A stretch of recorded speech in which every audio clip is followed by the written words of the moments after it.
today so we can be slow.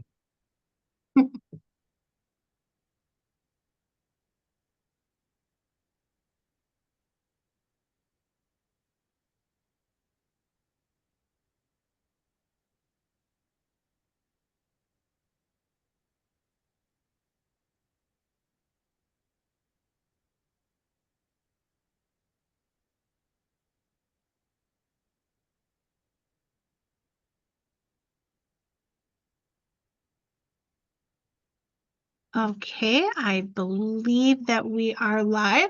So ladies and gentlemen, welcome and thank you for joining us this evening for this important live medical panel discussion.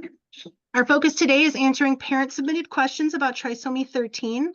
We're honored to have a distinguished panel of experts, including SOFT's founding medical professional, Dr. John Carey. Dr. Carey, again, thank you for being here, and I'll turn it over to you to continue our introductions. Thank you, Kelly.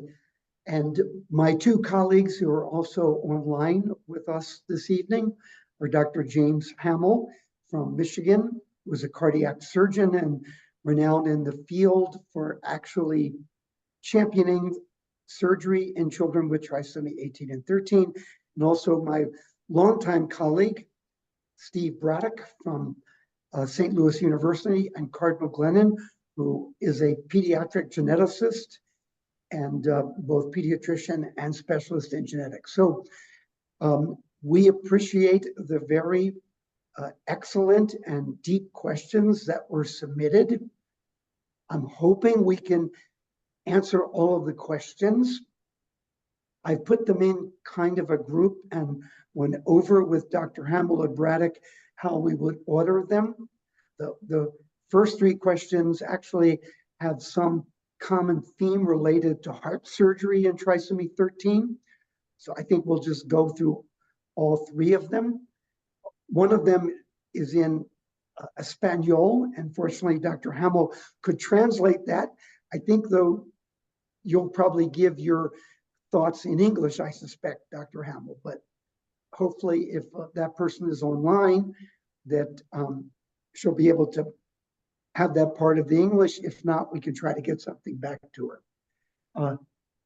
After that, I'll go through the questions. There are two other unique questions, and then there are three questions on trisomy 13 mosaicism. So without any further ado, let me actually start.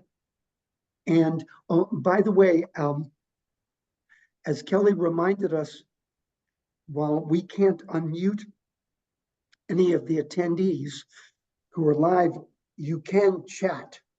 So actually I had some questions for Abby Howe, which will be the third question here related to heart surgery.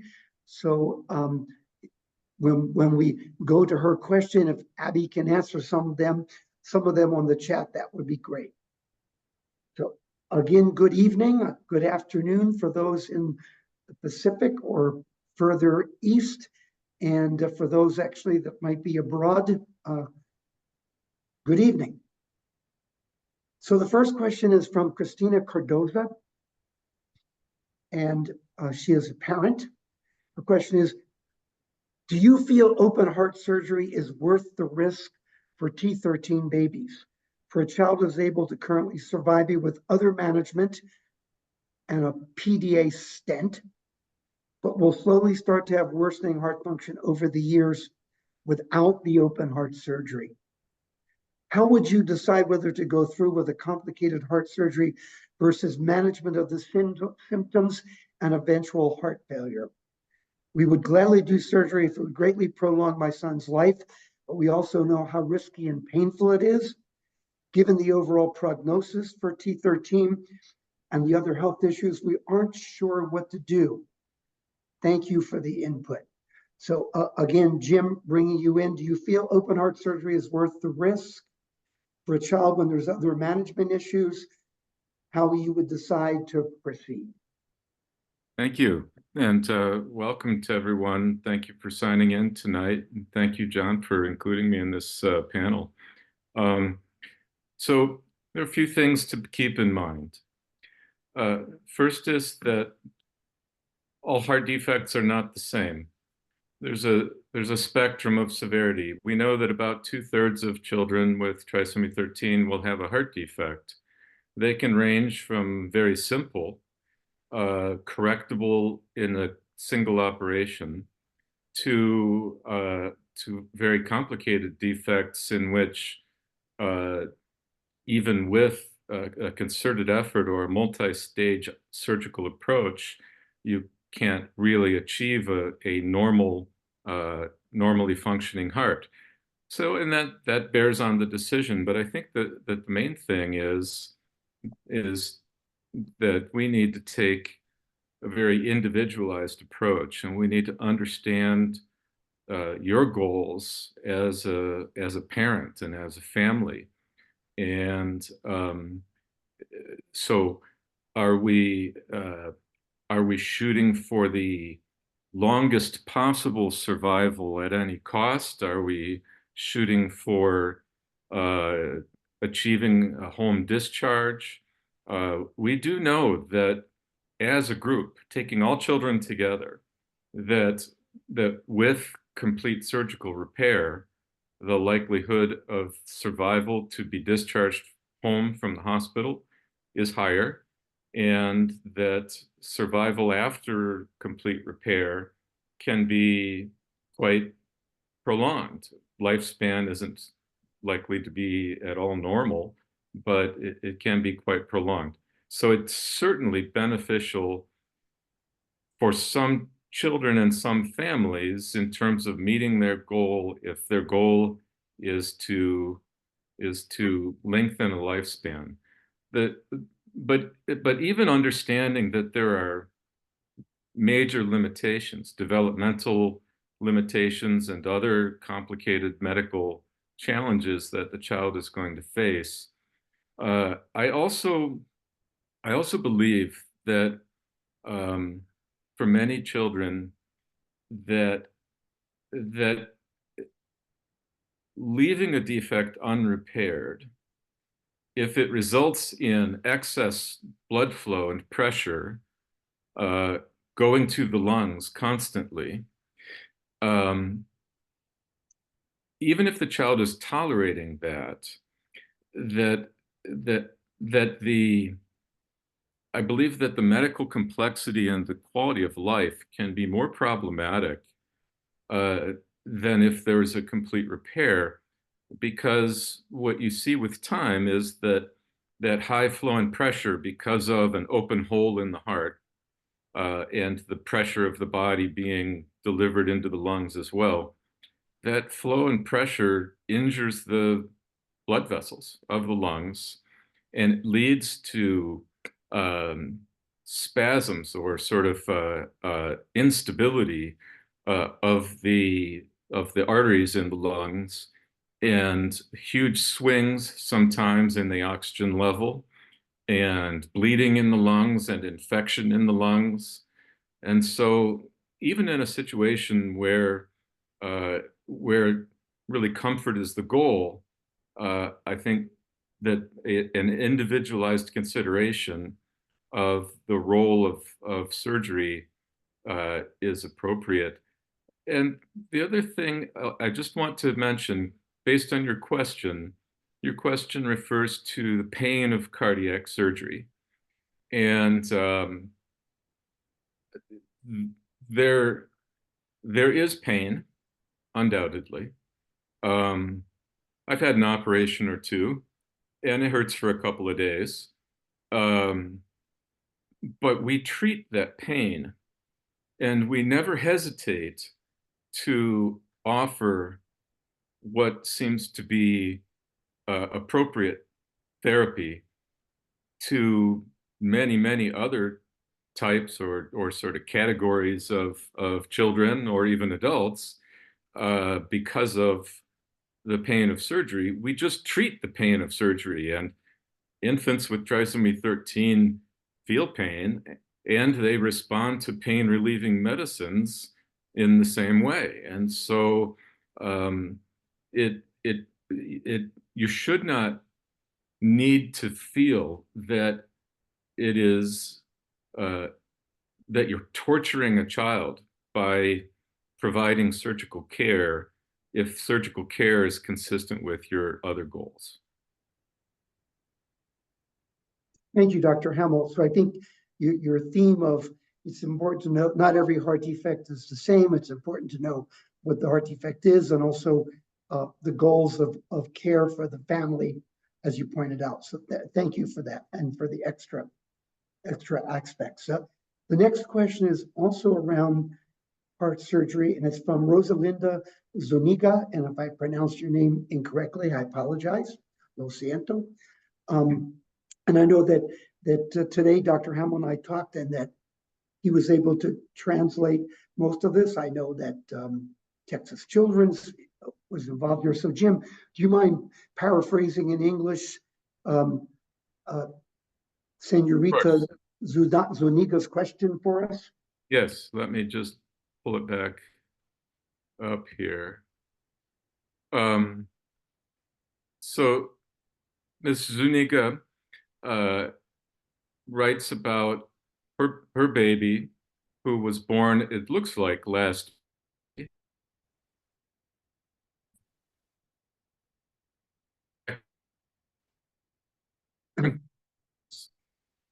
You froze for a second, Jim, there.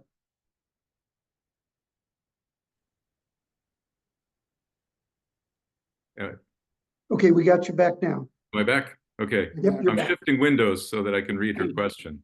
But, and I think Ms. Zuniga is expressing the same kinds of concerns as everyone else has, but she felt that she was not being given any hope of being able to do surgery. And she asks, one day will surgery be possible? She asks, which I think, John, you could address, is there a possibility that the child would be able to eat without a feeding tube from the nostril?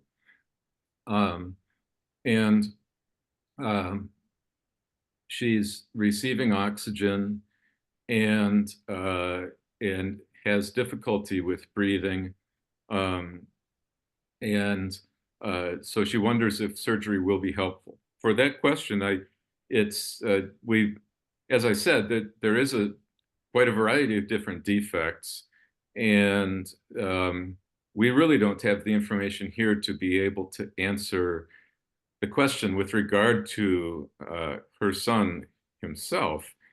But it's quite secure to say that for some children, it can be very beneficial.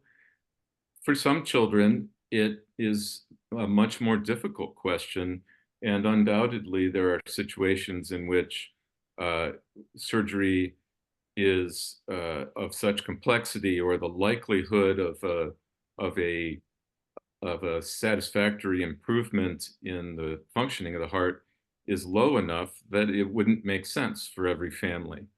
And her final question is, again, I could pass back to you, John, is there just one kind of trisomy 13, or are there multiple types of trisomy 13? And so I'll leave that to you to answer. Right, and along the way, Steve, please jump in too. So trisomy 13, about 90% of the time, is due to the person, in this case, Jesus Don, having full, complete, extra number 13 chromosome. In the other about 1 in 10 children, about 10%, about half of them will have one of the arms of the 13 chromosome attached to another chromosome. I won't go through the details of that. It's called the translocation type. You may have heard that. And the last form is trisomy 13 mosaicism, which actually we have some other questions about. That means that the person has the trisomy 13 cell line, but also another cell line, almost always a so-called normal cell. And so each of these different types vary in what their problems and challenges are. full trisomy 13, the name of which is Patel syndrome in the proper German. Sometimes people say Patel, but it's actually Patel. And that is a specific pattern of findings, and each child is different. In trisomy 13 mosaicism, because of the normal cell line, most of the children will not have the full picture and sometimes even be quite mild, like in one of the questions in the trisomy 13 group. So yeah, there are 3 types chromosomally, and it matters which type there are. Ms. Zuniga, it's important to know whether it's full trisomy 13, partial due to a translocation, or if full even due to a translocation or mosaicism. As far as the feeding tube goes, I have known children with full complete trisomy 13 Patel syndrome who have fed by mouth, even rarely, but not impossible, to even breastfeed or nurse. But most children do require feeding tubes, and after a tube in the nose, a nasogastric tube, after a period of time, usually the team of doctors and nurses will consider putting a more permanent tube into the stomach called a gastrostomy tube, which, given the age we assume Jesus is, that would be something they probably should be discussing now. Steve, anything else to add to that? No, I agree completely. And one of the things that many babies who have trisomy 13 also have are clefts of the lip and palate. And just like children who have that same birth abnormality that don't have chromosomal abnormalities, that can make feeding from a bottle much more difficult. But even in those children, often breastfeeding works better because they can form a better, in many cases, they can form a better seal around the mother's breast and can get some nourishment that way. But feeding also includes other neuromuscular control, how the tongue moves, how you swallow, and how you protect the airway. And so what we've seen, or what I've seen a number of children and another number of families are, they try some oral feeding for the development of the baby, for getting used to having things in the mouth and for comfort, but still end up with the feeding tube, whether the permanent one, which is in the belly, not through the nose or mouth, for the long term to get enough calories for the child to grow. Nobody wants the child to work so hard to feed that they end up losing weight because all they're doing is using all their energy feeding. Thanks, Steve. Thank you for mentioning the clefts, cleft lip and palate, or just palate by itself. I appreciate that. That definitely is a factor here. And about 2 out of 3 children with full trisomy 13 do have a cleft lip with a cleft palate, or just a cleft palate by itself. So thanks, Steve, for mentioning that. Hmm. The third question that relates to heart surgery comes from Abby Howe, and it's an important question, very specific. And Dr. Hamill and I actually talked about it earlier today.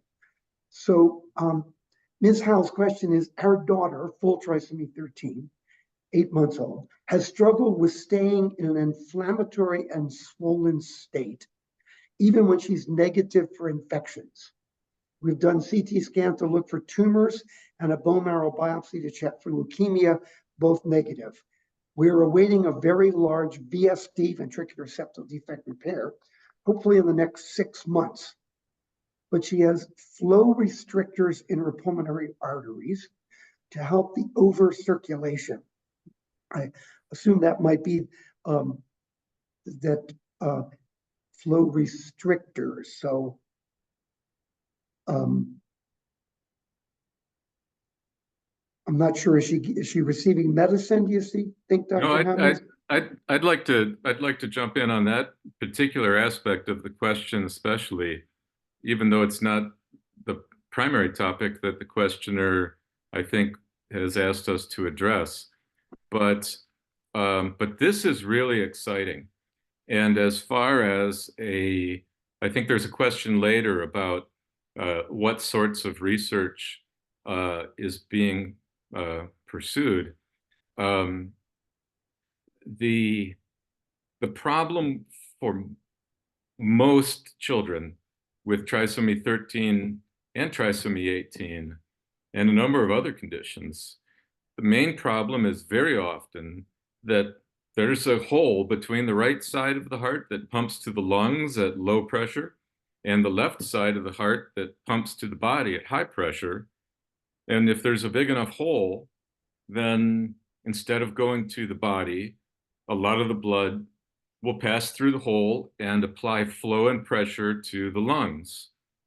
And if the baby is fortunate and the lungs stay healthy, then there's lots of excess flow, and that makes it difficult to breathe and difficult to grow. But what more commonly happens for infants with trisomy 13 is that they're more susceptible to that flow and pressure, and it leads to injury and scarring. You can think of it as scarring or muscular defense in the arteries of the lungs. And that kind of change, that kind of damage, once it has set in, is not reversible typically. So oftentimes, a very, very difficult decision is faced early on in these infants' lives, where in order to protect them from that timeline of injury to the pulmonary arteries, they need an operation to restrict the flow and pressure that will be delivered to the lungs. And that operation historically has typically been to open the chest and then place a band around the pulmonary artery that restricts the flow and pressure, sort of a brake, if you will. But some cardiologists have been using a device that was actually invented or developed for plugging abnormal aneurysms and vascular problems in the brains of adults. But they've repurposed this device as a restrictor to go inside the branches of the pulmonary arteries out to the lung, and not to stop the flow, but just to provide that extra level of resistance to reduce the flow and pressure. And the device that they're using is not perfect. That's not what it was meant for, and it doesn't always work all that well, but sometimes it does, and sometimes it's perfect. And it's not hard to conceive of a device that would be even better, but that would be able to be delivered in an infant without open heart surgery. And so when a family might be, you're 3 or 4 weeks, the baby is still alive, doing okay, too much flow into the lungs, and you're still kind of in a mode of deciding what direction do we want to go? What do we, how hard do we want to push to lengthen survival, et cetera? And the possibility of avoiding opening the chest and putting a band on in the old-fashioned way, I think is really, really a great idea. And not every cardiologist is even aware of this, and certainly not every cardiologist would feel comfortable trying it. But I think it's a really exciting thing for the medical community to be developing, sort of an easy way to protect the child, protect the lungs, and not in a bad way, but kick the can down the road for a while so that you can decide what you want to do and what works for your family. So I'm super excited to hear that this baby has flow restrictors, and hopefully they have allowed the baby to grow and experience a better quality of existence while they try and sort out some of these other medical issues. So very exciting stuff. Jim? So now I follow what you mean by the excitement of that. I realized, and that so now it's so common. We last two children I know, trisomy 18, now trisomy 13, but the exact same issue. They did have the surgery for the pulmonary band, and so this idea that. But Steve, did you have a comment before I actually get to the real question that Ms. Howe has? Yeah, sorry to Yeah, take us on a tangent there, but Well, it's a bit of a soapbox. that's okay, because it brings up a question families ask me, and I'm not a heart surgeon. So are the bands then a permanent thing or temporary until if they make to a full repair? So in general, the bands, well, firstly, the band doesn't grow, and the baby grows. But as we know, these babies don't grow very fast. And so it may be years before they really outgrow the band. Depending on what the band is made of and how it's attached and exactly where it's positioned, the band can often be stretched. So if you've got a pair of shoes and they're too tight, you can take them and have them stretched, and then you may be able to get another year out of them. And a pulmonary artery band can usually be treated in that same way. But it is, most of the time when a band is applied, it's because we're thinking that down the road, it's because we're thinking that there is a definitive repair, a complete repair that we conceive and that we intend to do, but we think that the risk and the morbidity, the impact to the child will be less if we do it at an older age and a larger size. Mm-hmm. But we know that we can't just leave the lungs under this flow and pressure that's going to ruin them fundamentally before the child has a chance to even grow.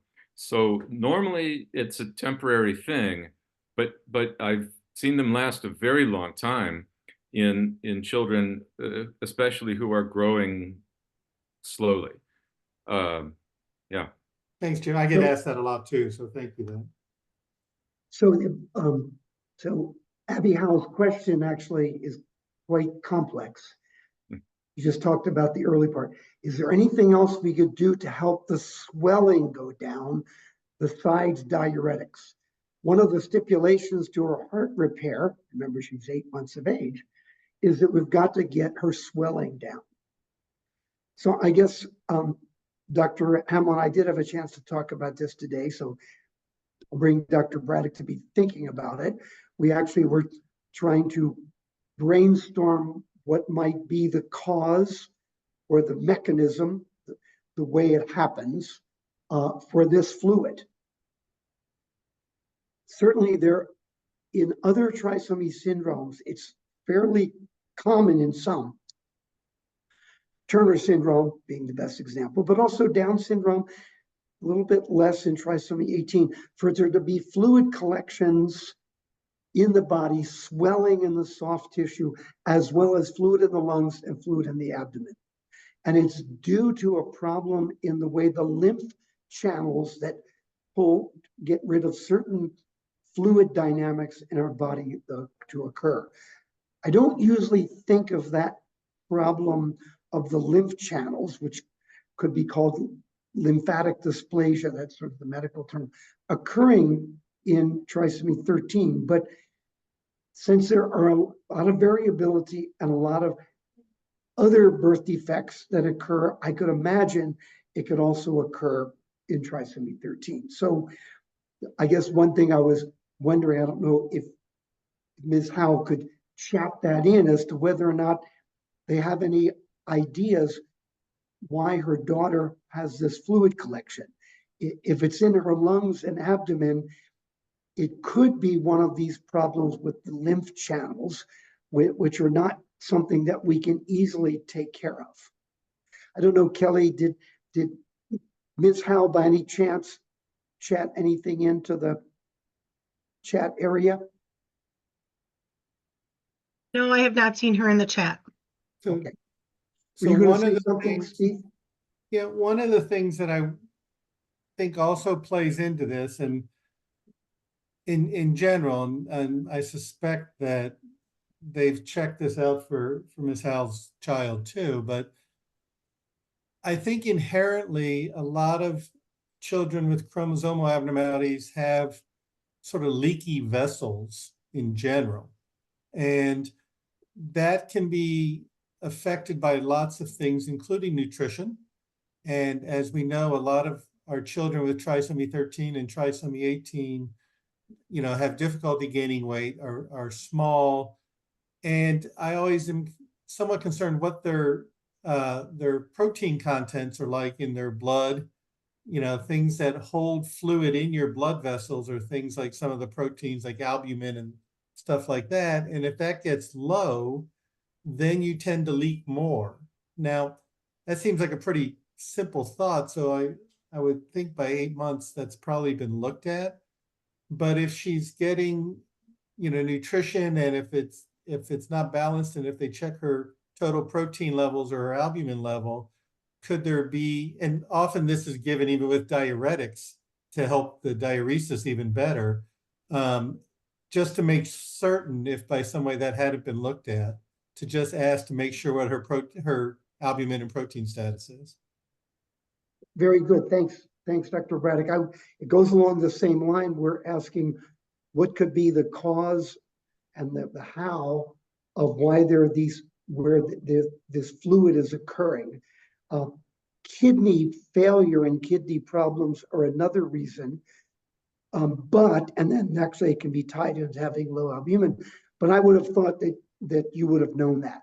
I wouldn't have thought we'd be wrestling with, is there some form of kidney failure? So it could be that this is some problem with the lymph channels, almost like a birth defect of lymph channel development, which doesn't provide, there aren't very many options if there's fluid collections like in the lung and abdomen, even in the soft tissue. Seems to me that would reach a point where if she's stable, I know that the restrictors are helping her not get the high blood pressure in her lungs that Dr. Hamill was talking about. There seems to be a point where the eventual need for repairing the ventricular septal defect will outweigh this idea if they have the fluid problem under control. But not being there, I can't say what all the other factors are. But this is an important, really frontline question, so we appreciate it. I think that's as far as we can probably for the moment. So thanks to both of my colleagues. Just if I could throw in one tiny more point Please. on that, John, if that's okay. Please.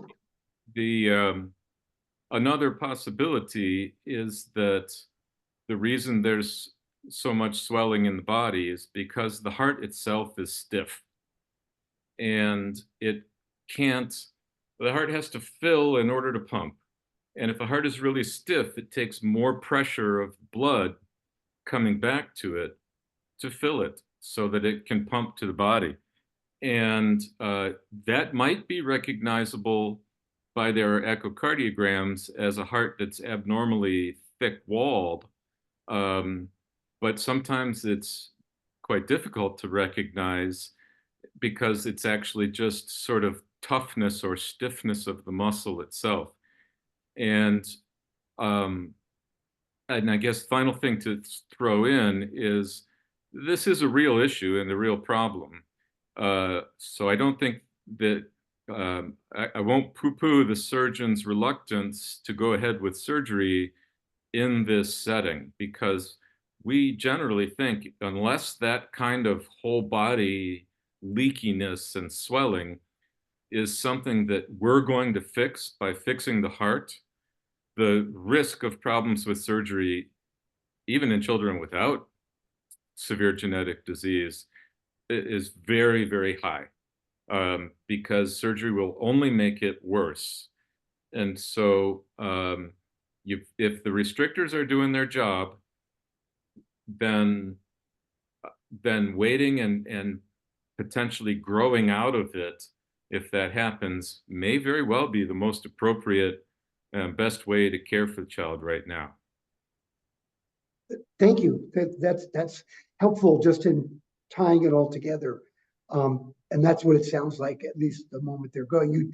You did make me think of something else that I did not mention that does occur in trisomy 13, related to what you were talking about, the pump.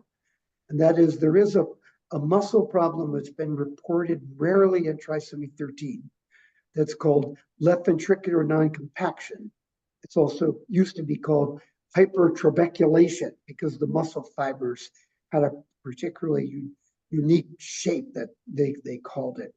And so if that was the case, that would fit the trisomy 13, but I think we're back to what you just said, Dr. Hamill, which is that the weight approach may be the best approach in risk benefit. So given the things we do know and don't know, to summarize, make sure they'll check the albumin. I doubt this is kidney failure. Could there be something wrong with the pump? Could there be something wrong with the lymph tissue channel? So complicated, and we appreciate just in the discussion what your doctors are doing as well. So the next question changes paragraph, changes themes. And I felt this was an important question to address. I don't know if Lakin Bartman is online, but there's a number of aspects to this question, and two important ones, and I'm going to go through it. It's a long question, but I think it's important for us to address. So here are the questions. Are there any ongoing research initiatives or clinical trials focused on trisomy 13? I'll just answer right off the bat that I'm not aware of any clinical trials in trisomy 13 or even like in Down syndrome, where there are some clinical trials going on about treatment of developmental delay. They would probably be for specific problems, but I'm not aware of any actual clinical trials. There is a NIH government website called clinicaltrials.com. I could have checked that, but I didn't think of it this afternoon, where you can actually put in a condition and see if there's a clinical trial. Second part of the question, is this information being shared globally?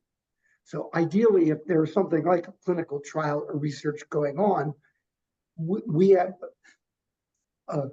medical people and scientists do have access by being able to do quite easily now all sorts of search is in the literature. But of course, it means that the research scientist or the physician, nurse practitioner, whatever, has to go and do the search. But ideally, that is available globally. And then goes on to say, my doctors in the Bay Area knew nothing of any current research that would have been eager and willing to participate in. So there is certainly ongoing research about trisomy 13 like there is in the other trisomies, but it tends to be fairly descriptive at this point. That is, series of children with airway problems. By doing an updated search today, I found that there was more going on about looking at airway issues in trisomy 13 than I realized. There's tended to be more work on airway issues, that is, problems with the windpipe or the trachea and bronchial tract in trisomy 18. But by doing a deeper search today, I saw there was more going on. I think we're going to hear more about airway issues being a problem in trisomy 13, like we know occurs in trisomy 18.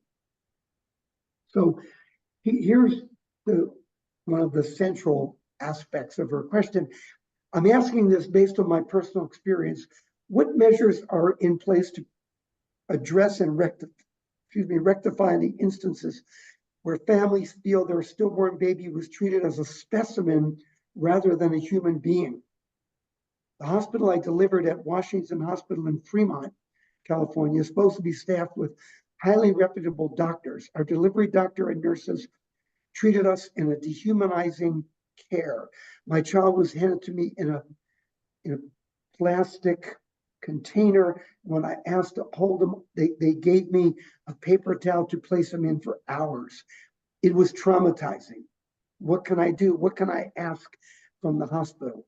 Who do I talk to ensure there's training provided to the labor and delivery staff when a family is experiencing a stillbirth?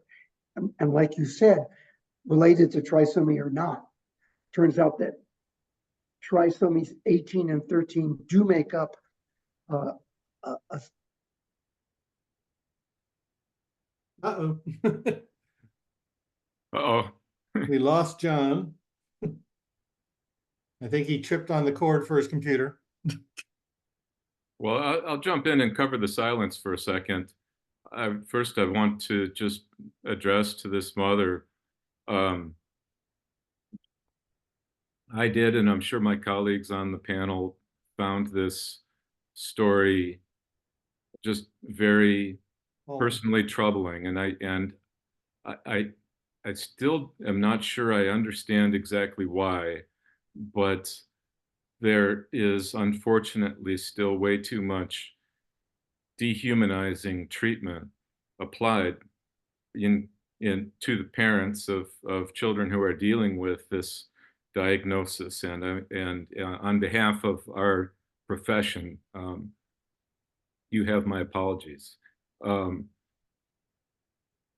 What I would say, though, for anybody carrying a child with this or any other complicated disease, is that if you have the opportunity, it is very important to have a plan, to have a birth plan with with an obstetrical team that says in advance what your goals are and what you would like to have done. Um, and if you're not picking up the right vibe, if you are not picking up a feeling that you're going to be that your wishes are going to be respected and your plans are going to be facilitated, then if given the opportunity, you should try to find a different kind of a setting. But even having said that, I don't understand. I will, as I said, I'll confess on behalf of our specialty that there continues to be, beyond just indifference or ignorance, there continues to be a confusing to me level of actual hostility or antipathy to the diagnosis and to the patients and families that carry it. And I think that it's changing.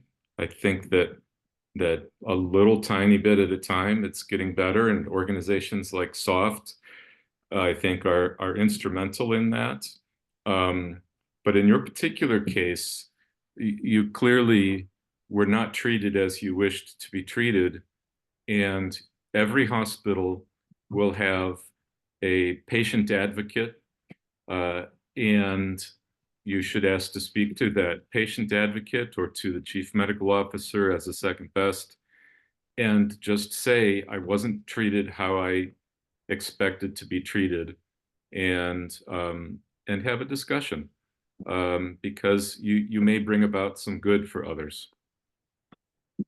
yeah, I agree with Dr. Hamill completely. And, you ask in part of the question about, special training for labor and delivery staff. And, that there's only so much training that you can do for people's bedside manner and their compassion in a terrible situation. Whether it's a large hospital, small hospital, city, rural, whatever. I think there's some things to be aware of, and and I don't know from your question whether this was surprise at stillbirth or whether they thought that your baby had passed already inside.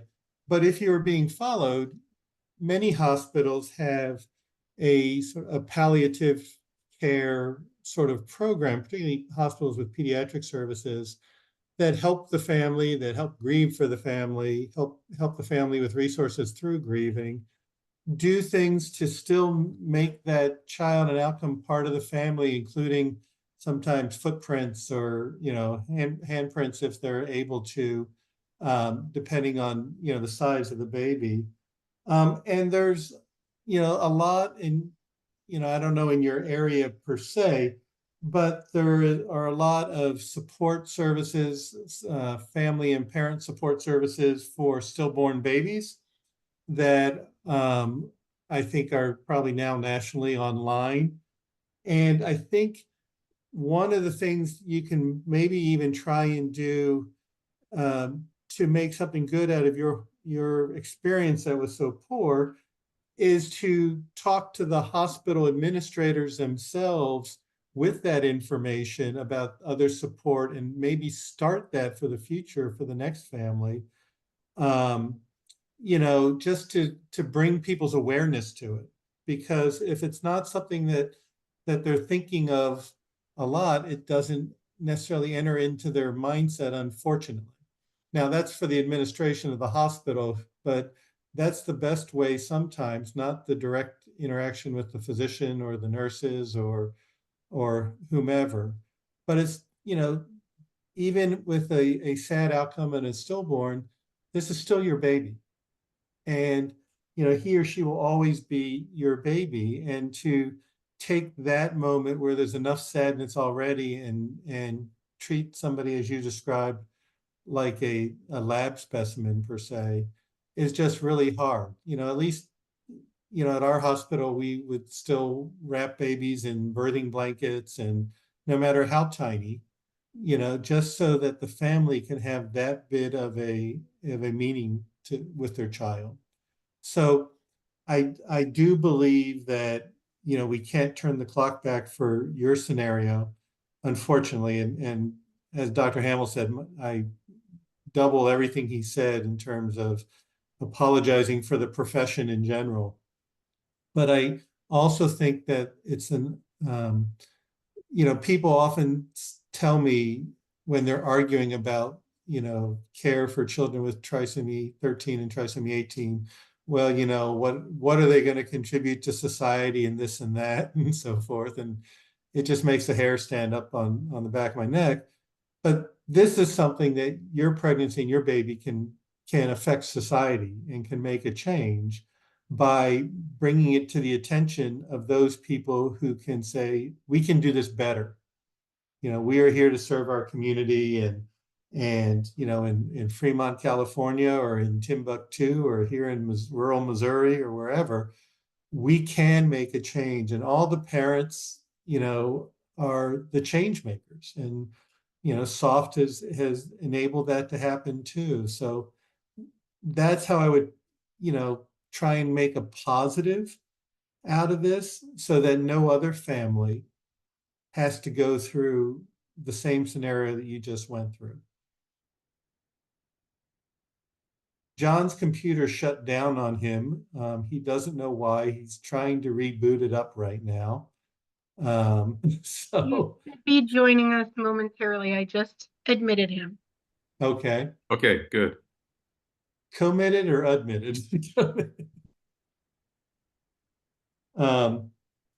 So I think that's the key thing. And I've told our panel before that what we don't teach people in medicine, where we're making hard decisions and what's happening to people's children or in their pregnancies, and then we move on to the next room because that's our jobs. But I try to instill to everybody to understand that choose your words incredibly carefully, because that family is going to remember what you say forever. And that's whatever decision that any given family makes, comfort care or procedures or, even interrupting pregnancies and all, that's a decision that they have to live with and will never forget the rest of their lives. So I really encourage all the learners around me, and some of the people with as much gray hair as I have, sometimes need it even more so, to really consider your words carefully, because it's just not another room, another patient, another family. That's their child and the family unit. So I apologize to everyone that my computer literally, my screen went completely blank. I've never had that happen before. I don't still know what happened, and then it went blank blue. Then it said restarting. It never did. So finally, though, I was able to then just log back in and get in. So I apologize.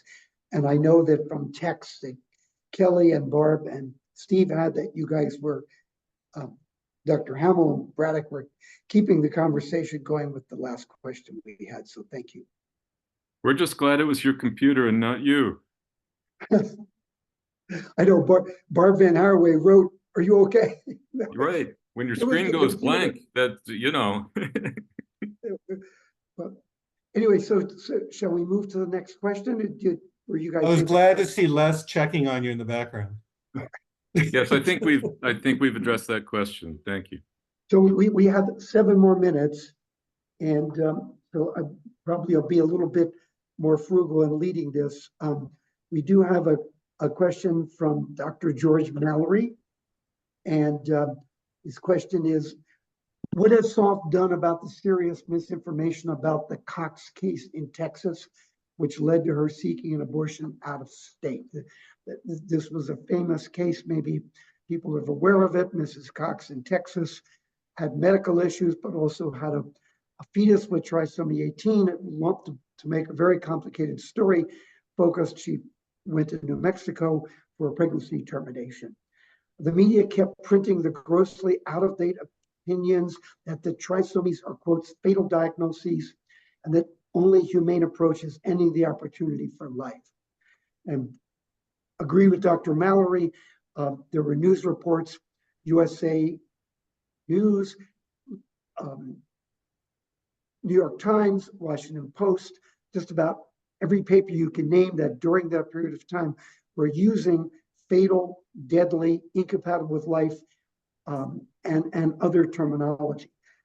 Because of that, actually, the SOF board, right around the time where this was reaching the pinnacle of press, actually met, and we composed a press release, a position paper, and which I know Dr.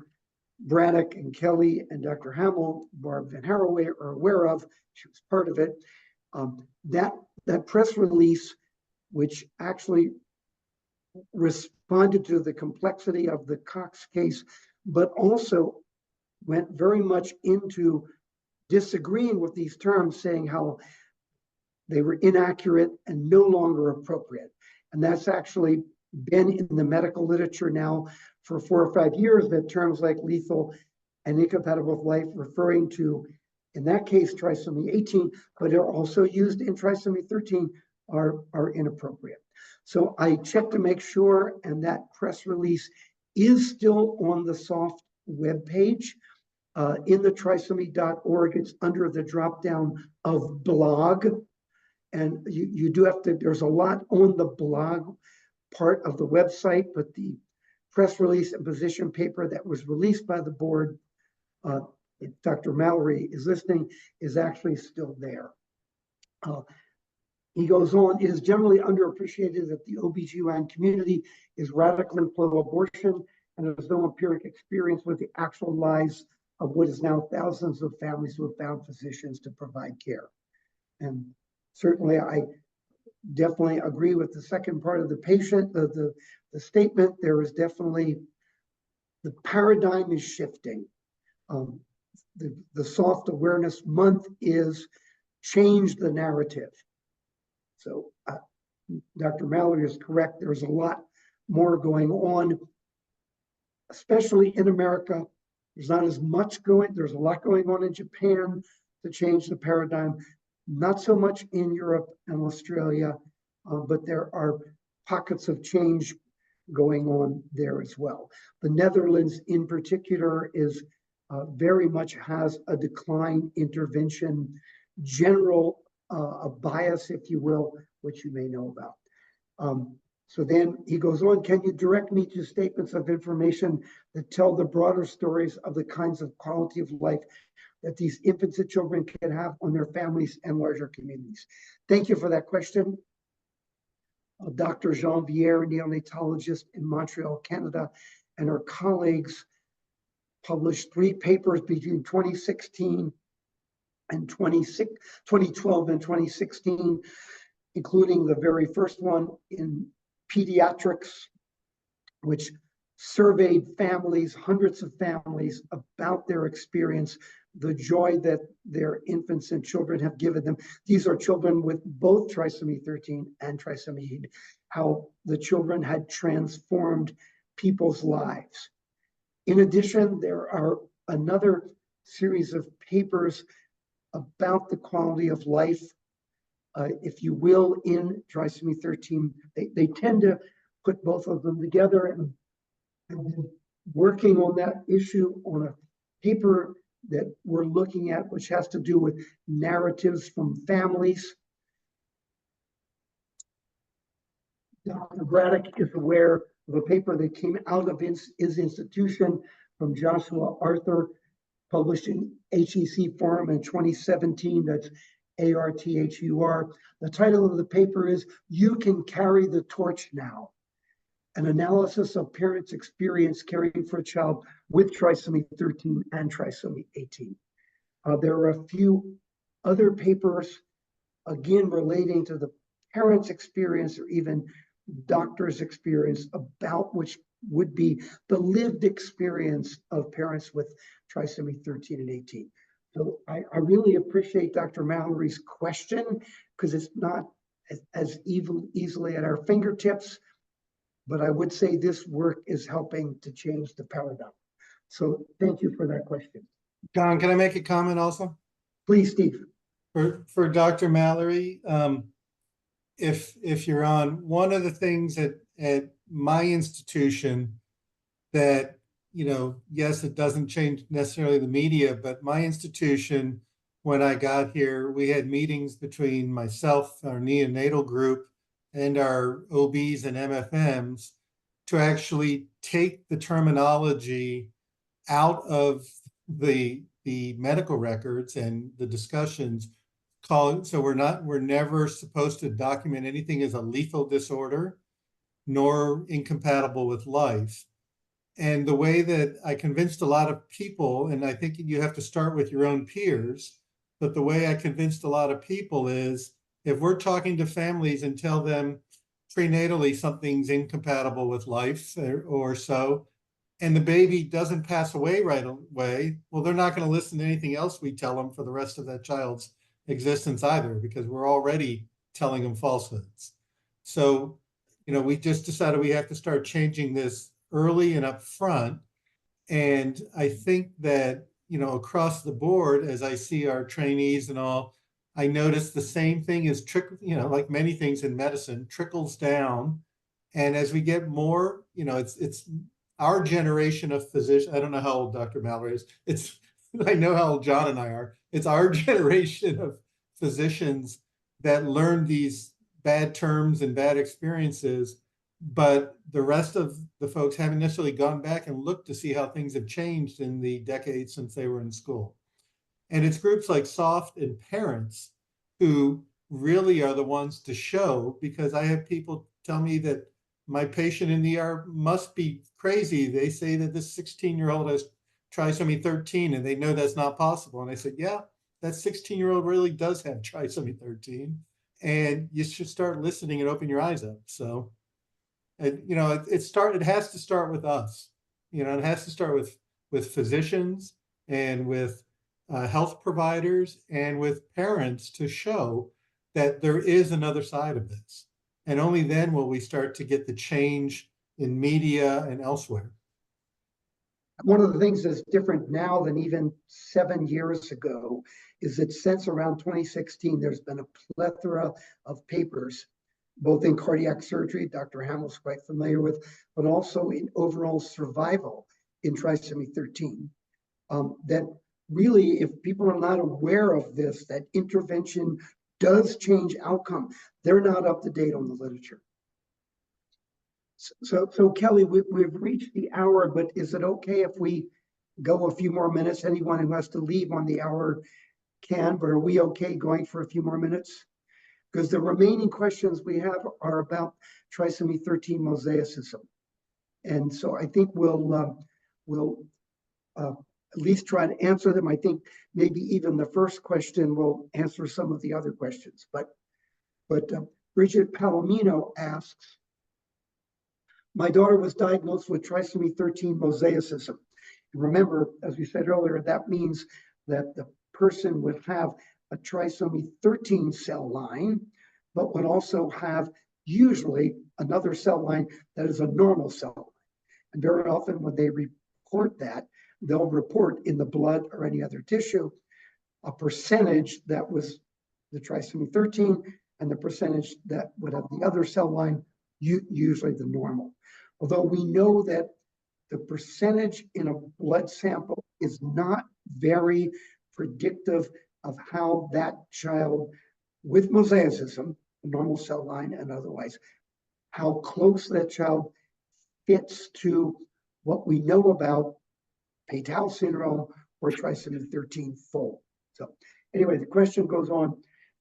She has yet to show any signs of developmental delay or complications. What are some of the things to look out for as a parent due to her diagnosis? And now we don't know Ms. Palomino's daughter's age. It would make a difference if she was a few months versus if she was 4 or 5 years. One of the best predictors of how a child with trisomy mosaicism will fit the portrait of full trisomy 13 is how close their clinical picture is to the actual syndrome that Dr. Pay-Tau described. Orofacial clefts, abnormally small eyes, the presence of the heart defects that Dr. Hamill talked about, an extra finger or toe on the pinky side of the hand or the foot, and then a list of other findings, which I won't go through. So the facial features of a child with Pay-Tau syndrome who doesn't have a cleft lip, the children, just like children with Down syndrome, will resemble each other. So if Ms. Palomino's child is young, it might be harder to predict. But if she's older and she has fewer of the signs as time has gone on, her mosaicism may be resulting in a condition that's actually not that much of an overlap and could be mild. So what to look out for? I would look out for the same concerns and challenges we would in a child with full trisomy 13. Are the birth defects, especially of the heart, of the eyes, present? Are there kidney problems by doing an ultrasound? Having a hearing test, having an eye exam, not just for the smaller eyes, but for other eyes that can occur. So I would probably have the same list for the pediatrician that we would do in full trisomy 13, just to make sure they're not present in her as well. And that question is similar to, and I apologize, Suzanne, if you're online, if I say you pronounce your name incorrectly, but Lanzer-Torfer, I might have been mispronouncing that, is again trisomy 13 mosaicism, is early onset of puberty, growing pubic hair, ADHD, attention deficit hyperactivity, eating a lot, slightly overweight, something you see more often in trisomy 13 mosaicism. So we know in children with developmental disabilities and all of the trisomies that there often can be an earlier onset to puberty, but in particular, an earlier onset of pubic hair without any breast development or without even an earlier onset of periods. It's actually something we see relatively commonly, but I would have a pediatric endocrinologist evaluate someone who did have an earlier onset of pubic hair. But yes, an earlier onset of puberty can occur in trisomy 13 and trisomy 13 mosaicism. We do sometimes see older children. I don't know how old. Oh, yes, I do. She's 8. Sorry, that's down at the bottom. We tend to see in trisomy 13 mosaicism kids being more overweight when they reach adolescence, although that's not very much in the literature. She also mentioned my daughter has farsightedness and astigmatism. Common findings, even the general population, may not even be related to mosaicism. She wears glasses, and I'm not sure if she sees very well. So again, she's 8. I would think maybe the ophthalmologist could help us. She's relatively healthy, had febrile seizures at the age of 2.5. So there's something I should watch out for, just like the first question. And I mentioned checking for the birth defects, eye exams, which you're having, hearing tests, developmental evaluations, the kind of checklist we have. Anything to add, Steve? No, I think that those are all the things. I was going to echo what you had said about what we call adrenarche, which is the appearance of pubic hair, that we see so often in a lot of children with different developmental disabilities. I will admit that John just said that there's an increase, or there's a earlier onset of puberty in trisomy 13, which I was not of true puberty, which I was actually not aware of. So showing that I too would learn something new at this case.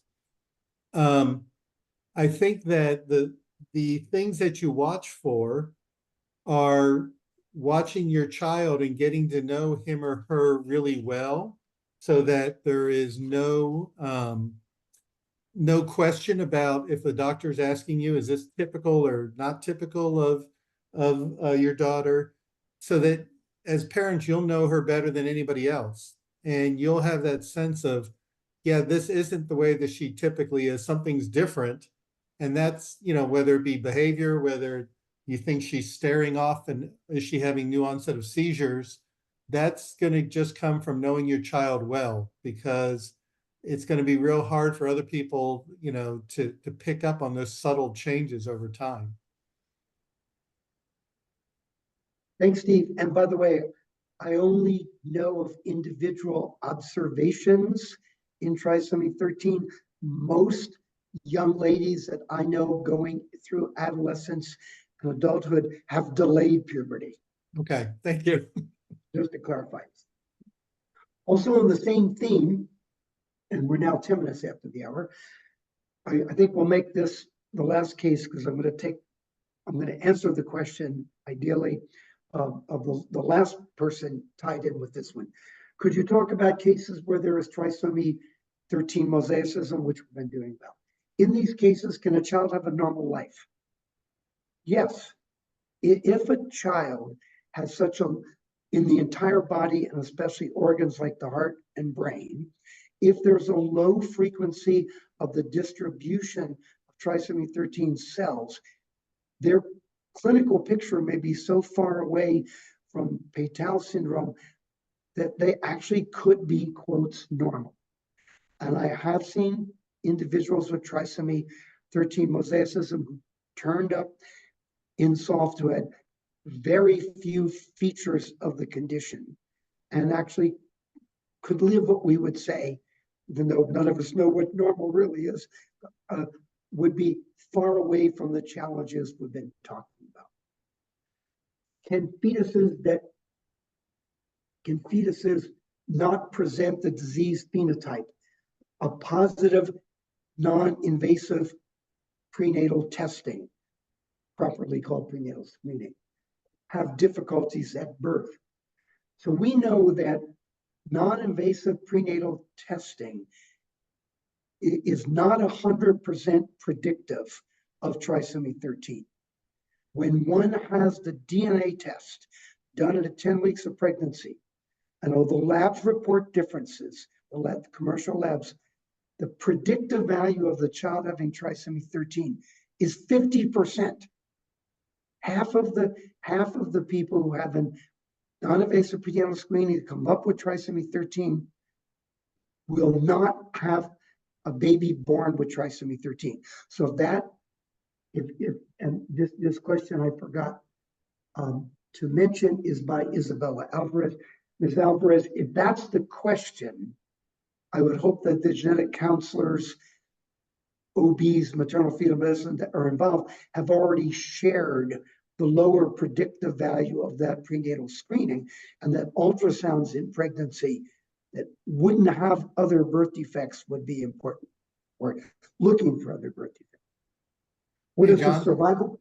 Go ahead, Steve. And so everybody knows that the predictive value is much lower for trisomy 13 than if somebody's told trisomy 18 or trisomy 21. So it's not that all of the predictive values are decreased, it's just trisomy 13 is the one that has the very low predictive value. Now, Why I'm not is sure I that, know doctors? technically the reason for that. Yeah, sorry, Jim. Why is that?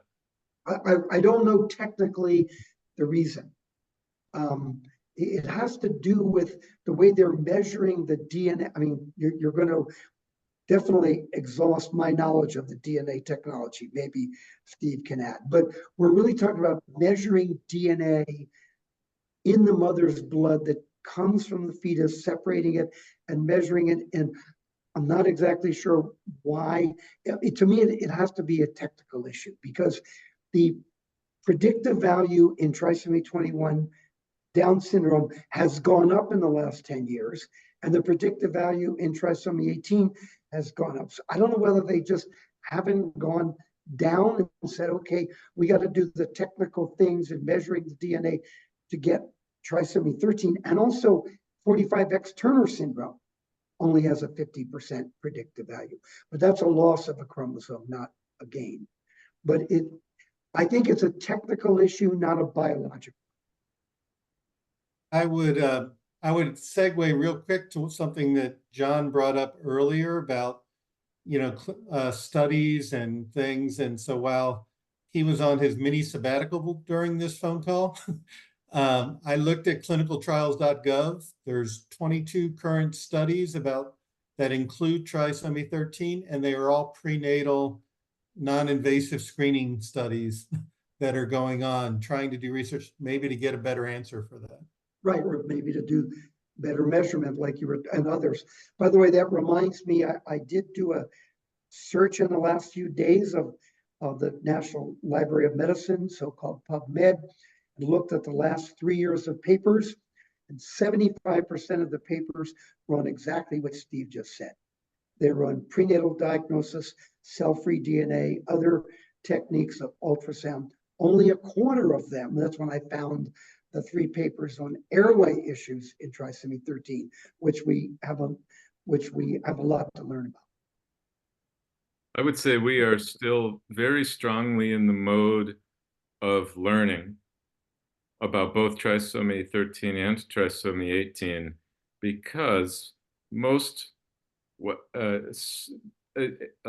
because a very small number of children did survive, and most doctors, if they know one patient who's alive at more than a year, they don't know more than that.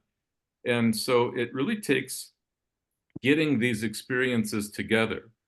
And unless you have a lifetime of focusing your attention, like Dr. Carey has, on this diagnosis, you just haven't seen enough cases to start to see patterns and to even learn what the issues are that we need to be researching. And that's where an organization like SOFT is so strong, for accumulating and kind of conglomerating the experiences of people whose children have these conditions, so that we can begin to spot patterns and begin to learn. I think we just have such a long way to go. I know that from the standpoint of surgical care, the vast majority of programs in North America will do fewer than one case with trisomy 18 every 2 to 3 years.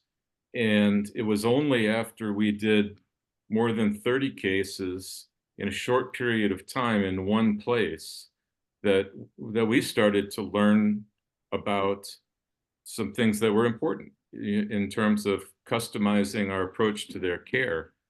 So an organization like this, I think, is just absolutely crucial, so that we can get enough knowledge together in one place to start to see patterns. You bring up a good point, Dr. Hamill, about I've noticed in the surgery series, and you've worked on this as well, that there are usually, in terms of children being born, trisomy 13 is almost exactly half as common as trisomy 18. Yet the number of cardiac surgeries in all these series are not 50% of the trisomy 18. So there seems to be less children with trisomy 13, even though their survival figures now are similar or almost identical to trisomy 18, even with intervention. But for reasons I'm not sure of, there seem to be less surgeries, an unanswered question. But just the final question, I think, and everyone stayed on for more than, still on 18 minutes, comes maybe from Italia, I'm not sure. Giovanna Casagrande, if she is in Italy, it's now past 2 o'clock in the morning in Italia. But she asks an important question: how do you view Pétal syndrome around the world? And again, I mentioned there are different trends in changing awareness and changing the paradigm, changing the narrative in the US compared to a lot of other places. Canada's similar to the US in terms of changing the narrative, but not quite as much.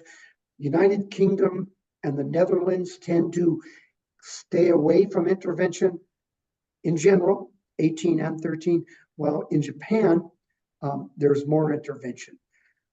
There is a soft Italia in Italy, if in fact, Signora Grande is in Italy, or maybe from Italy. But there's also a soft in Spain and the UK, which includes Ireland as well. But anyway, She's from Brazil, John. From Brazil. Okay, sorry, I don't know. I'm sorry in Portuguese. In Spanish, I know lo siento. So sorry. I do know that, you know, that of course, Brazil has, like America, like the US, has a lot of Italian, people of Italian ancestry. And of course, Brazil is close to our time zone, so I can imagine that Giovanna could still be on. But I know that things are changing around Brazil because I've been in contact with some families and doctors there, but it's variable all over the world. And I mean, I know that in India, a family cannot get any intervention unless they pay for it themselves. Their National Health Service will not cover care in India for trisomy 13. I mean, it just changing the narrative in America, increasing awareness in America. We have a lot of work to do.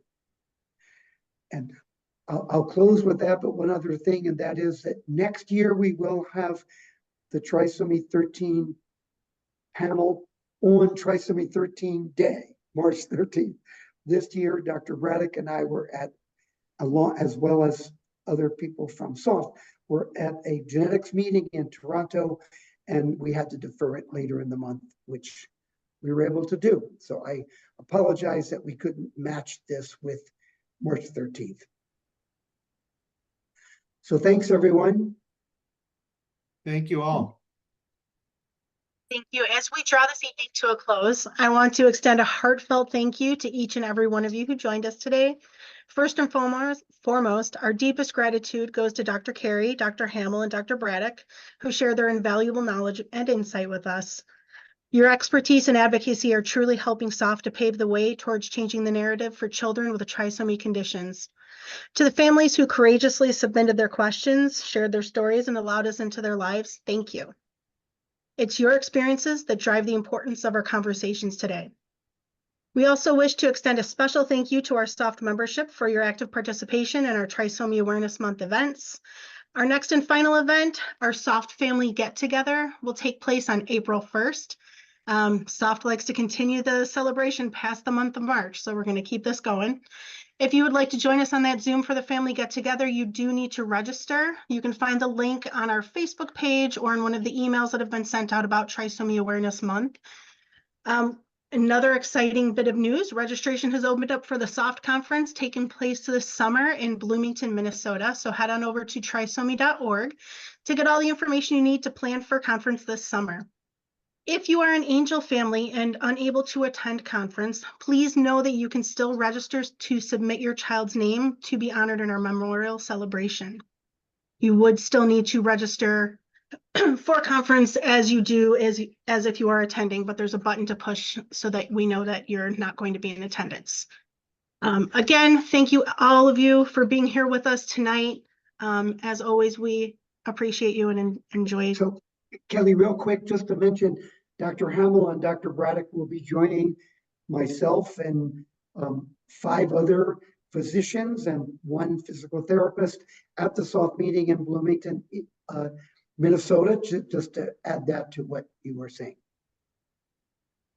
We are so excited to see everybody there, and everybody have a great evening. Happy Thank you, Easter, everyone. everyone.